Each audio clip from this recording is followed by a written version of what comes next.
مولانا صاحب میں 25ویں روزے کو اسلام لایا ہوں، مسلمان ہوا ہوں، تو مجھے تو 5 ہی روزے ملے ہیں، میں نے رکھ لیے ہیں، تو کیا جو 25 روزے میرے چھوٹ گئے ہیں کیا وہ مجھے رکھنا پڑیں گے؟ میں نے کہا تمہارے کہاں چھوٹے ہیں؟ اب سنیے مسئلہ، ایک شخص 25 تاریخ کو 25ویں روزے کو اسلام لاتا ہے، مان لیجئے کوئی غیر مسلم ہے، ہندو ہے، عیسائی ہے، کرسچن ہے، یہودی ہے، جینی ہے، 25 روزے کو اگر مسلمان ہوتا ہے تو کیا 25واں روزہ مسلمان ہوا، 25 چھوٹ گئے، 24 روزے چھوٹ گئے، تو اب اس کو کتنے مل رہے ہیں؟ 25، 26، 27، 28، 29 اور 30 کا چاند ہوا تو 30، 5-6 روزے مل رہے ہیں۔ تو شریعت یہ کہتی ہے کہ جتنے مل رہے ہیں اتنے ہی رکھے گا وہ، جو اس کے چھوٹ گئے ہیں وہ اس کے تھوڑی چھوٹے ہیں، کیونکہ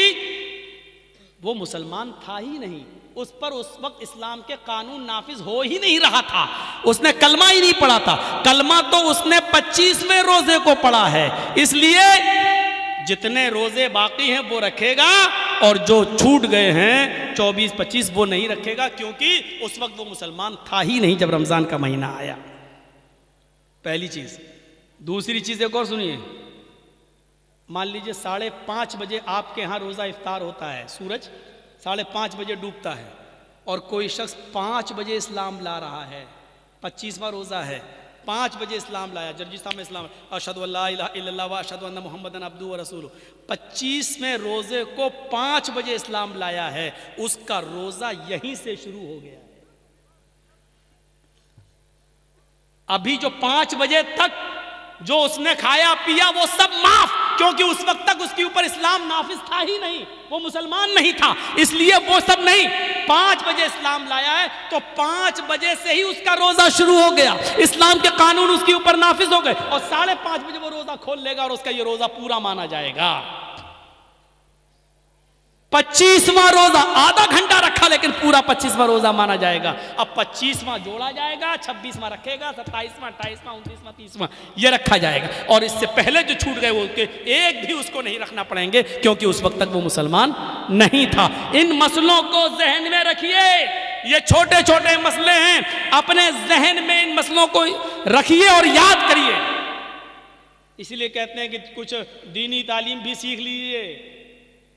انگلش میڈیم کے ساتھ ساتھ انگریزی تعلیم کے ساتھ ساتھ کچھ دین کے مسئلے بھی سیکھا کیجئے۔ تو 25ویں روزے کو اسلام لایا، 25 ختم، وہ نہیں رکھے جائیں گے، جتنے بجے سے لایا اتنے بجے سے اس کا روزہ شروع ہو گیا ہے، اتنے بجے سے، اور جب افطار ہوگا تو افطار کرے گا اور وہ روزہ اس کا پورا مانا جائے گا۔ تو وَلَا تَتْرُكَنَّ صَلَاةً مَكْتُوبَةً مُتَعَمِّدًا، فرض نماز قصداً جان بوجھ کر نہیں چھوڑنا ہے، اس لیے کہ جس قوم کے اندر فرض نماز جان بوجھ کر چھوڑ دی جاتی ہے فقط بریت ذمت اللہ کے نبی کہتے ہیں کہ اللہ کی ذمہ داری اس کے اوپر سے اٹھ جاتی ہے، پھر وہ مرے کٹے کہیں بھی جائے پھر اللہ رب العالمین کی کوئی ذمہ داری نہیں رہتی ہے، فقط بریت منہ ذمت اللہ کے ذمے سے یہ آدمی نکل جاتا ہے۔ 3 چیزیں ہو گئیں، 3 چیزیں یاد ہیں نا؟ شرک، ماں باپ کی نافرمانی، اور فرض نماز قصداً جان بوجھ کر نہ چھوڑنا۔